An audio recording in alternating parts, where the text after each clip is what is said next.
Hey everyone, welcome to another episode of Reading Rainbows, where we are reading Inkheart by Cornelia Funke. And a viewer has requested that I upload 2 chapters a day. So this is the start of that. So this is just the first video for today. And then there should be a second one later this evening. Yeah, I'll post them a little bit separate so that y'all have time to finish one before the next one comes up. And we will see how that works out. If I manage to get 2 chapters, 2 videos a day uploaded, then we will finish this book in just 2 more weeks. And then we can move on to the next book. So we will see how this works out. I can't promise that I'll continue it, but we will give it a try. So, let's continue. Today we are reading chapter 43, A Dark Place. "Jim, old boy," said Lucas, in a rough voice. "That was a short journey. I'm sorry that you must share my fate now." Jim swallowed. "We're friends," he said quietly, biting his lower lip to keep it from trembling so hard. The scribes chuckled again, and the bonzes nodded at each other, grinning. "Jim Button," said Lucas, "you really are the best little fellow I ever met in all my life." "Take them to the place of execution," commanded the head bonze, and the soldiers seized Lucas and Jim to drag them away. Michael End, Jim Button, and Luke, the engineer driver. Dustfinger had expected Capricorn to leave him and Risa dangling in those dreadful nets until their execution, but they spent only a single, if very long, night there. In the morning, as soon as the sun cast its bright light on the red walls inside the church, Basta had them brought down. For a few horrible moments, Dustfinger thought Capricorn had decided instead to put an end to them in some quick and inconspicuous way, and when he felt solid ground under his feet again, he didn't know which made him weaker at the knees, that fear or his night in the net. Whichever it was, he could hardly stand upright. Basta put his mind to rest for the time being, although that was certainly not his intention. "Personally, I'd have liked to leave you dangling up there a while longer," he said, as his men dragged Dustfinger out of the net, "but for some reason or other, Capricorn's decided to lock the 2 of you in the crypt for what's left of your miserable lives." Dustfinger did his best to hide his relief, so death was still a little way off. "I expect it bothers Capricorn to have an audience when he's discussing his filthy plans with the rest of you," he said.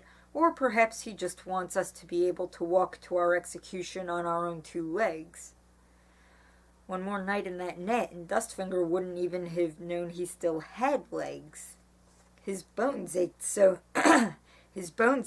much after that first night that he was moving like an old man as Basta took him and Risa down to the crypt. Risa stumbled once or twice on the stairs and seemed to be feeling even worse than he was, but she made not a sound, and when Basta took her arm after she had slipped on one step, she shook herself free, giving him such an icy look that he let her go on by herself. Well, yeah, this shows that Risa is,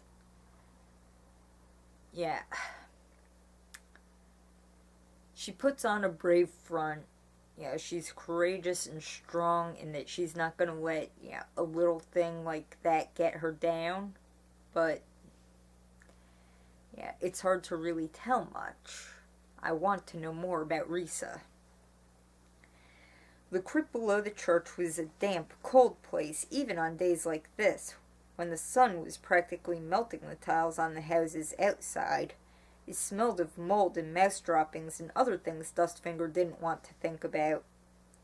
Soon after arriving in the deserted village, Capricorn had had gratings fitted over the narrow niches where long-dead priests slept in their stone tombs.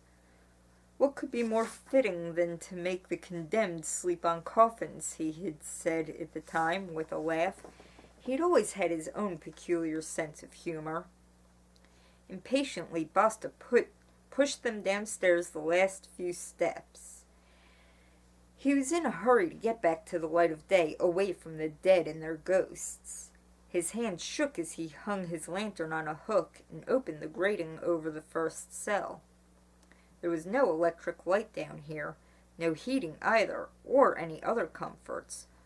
Only the quiet tombs and the mice scurrying over the cracked flagstones of the floor. "Oh, aren't you going to give us the pleasure of your company a little longer?" asked Dustfinger as Basta pushed them into the cell. They had to duck. They couldn't stand upright under the old vaults here. "We could tell ghost stories. I know some nice new ones."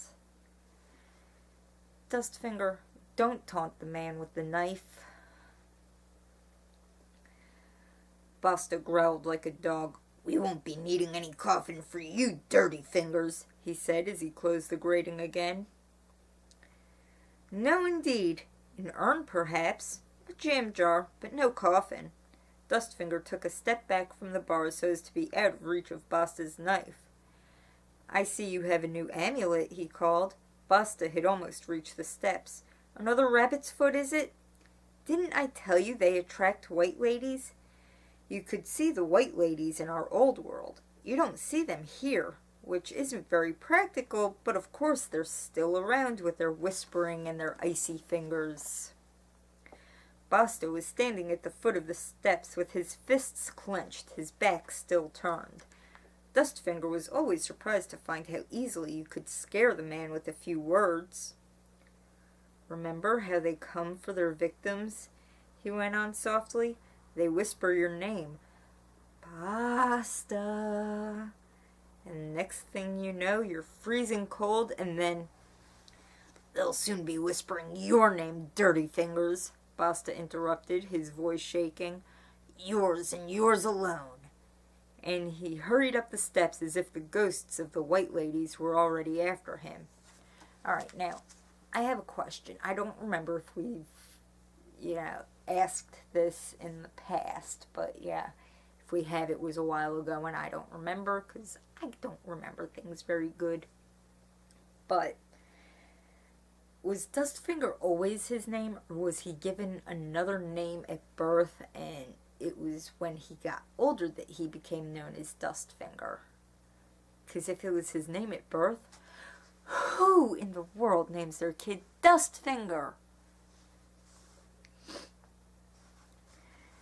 The sound of his footsteps died away, and Dustfinger was alone, with the silence, with death, and with Risa. They were obviously the only prisoners. Now and then Capricorn had some poor fellow locked in the crypt just to give him a good fright, but most of those who came here and wrote their names on the tombs disappeared some dark night and were never seen again. Their own departure from this world was going to be rather more spectacular. "My last performance, in a way," thought Dustfinger. "Perhaps it will turn out that all this was only a bad dream, and I just had to die to get home again." A nice idea, if only he could have believed in it. Risa had seated herself on a sarcophagus. It was a plain stone coffin with a cracked lid, and the name that was once on it could no longer be deciphered. It didn't seem to frighten Risa to be so near the dead. Dustfinger felt differently. He was not afraid of ghosts and white ladies like Basta. If a white lady had appeared, he would have passed the time of day with her. No, he was afraid of death. He thought he heard death itself breathing down here, breathing so deeply that no air was left for anyone else. His chest felt as if a huge and ugly animal was sitting on it. Perhaps it hadn't been so bad up there in the net after all. At least they'd had air to breathe.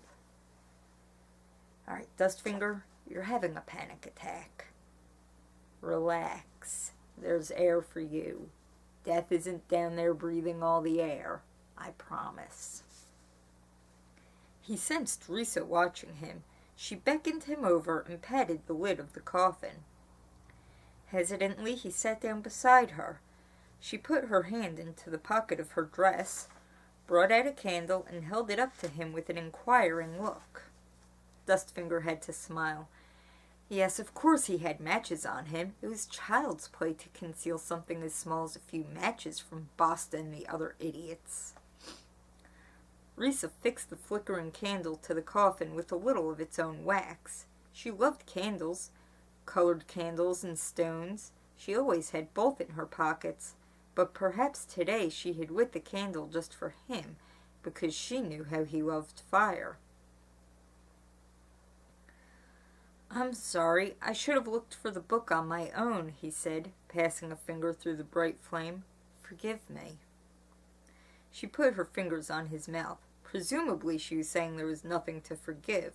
What a sweet silent lie. She turned her hand away, and Dustfinger cleared his throat. You didn't find it, did you? Not that it would make any difference now, but he had to know."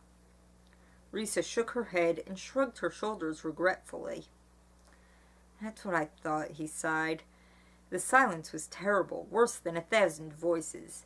"Tell me a story, Risa," he said quietly, moving closer to her. "Please," he added in his thoughts, "chase my fear away. It's crushing my chest. Take us somewhere else, somewhere better."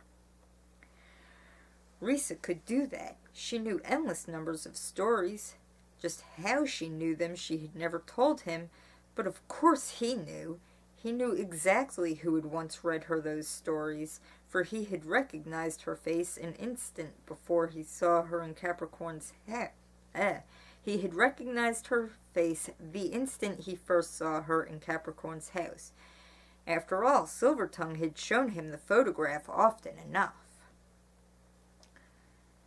Well, I guess this confirms it that Risa is in fact Teresa, Moe's wife and Maggie's mother.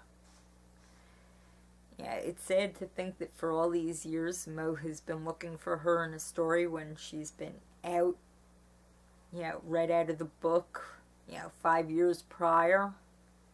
And that, he and Maggie have had to be without her while Dustfinger knew where she was this whole time. Risa took a piece of paper out of her inexhaustible pockets. They contained more than just candles and stones. Just as Dustfinger always carried the means of lighting a fire, she had always had a number of things with her. Candle stumps, a few pebbles, some paper and a pencil. Her wooden tongue, she called it. Obviously none of these things had seemed to Capricorn's men dangerous enough to be taken away from her. When Risa told one of her stories, she sometimes wrote only half a sentence, and Dustfinger had to finish it. It went faster that way, and the story developed surprising twists and turns. But this time it seemed she didn't want to tell him a story, although he had never needed one so badly. "Who is the girl?" wrote Risa. "Of course, Maggie. Should he lie? Why not?" But he didn't, although he didn't know why not. "She's Silvertongue's daughter." "How old?" 12, I think." It was the right answer. He saw that in her eyes. They were Maggie's eyes, perhaps rather wearier. "What does Silvertongue look like? I think you've asked me before. Well, he isn't scarred like me." He tried to smile, but Risa remained grave. The candlelight flickered on her face. "You know his face better than you know mine," thought Dustfinger, "but I'm not going to say so. He's taken a whole world from me. Why shouldn't I take his wife from him?" "Dustfinger, no. I was just starting to kinda, sorta, maybe like you." "Quit being so selfish, please." Rising to her feet, she put her hand in the air above her head. "Yes, he's tall. Taller than you, taller than me." Why didn't he lie to her? "Yes, he has dark hair, but I don't want to talk about him now." He heard the petulance in his own voice. "Please!" Reaching for her hand, he drew her down beside him. "Tell me a story. The candle will soon go out, and the light Basta's left us is enough to see those wretched coffins, but not to read letters." She looked at him thoughtfully, as if she were trying to guess at his thoughts and uncover the words he didn't say. But Dustfinger could guard his face better than Silvertongue, much better. He could make it impenetrable, a shield to keep his heart from prying eyes. What business was it of anyone else to know what was in his heart? Risa bent over the paper again and began to write.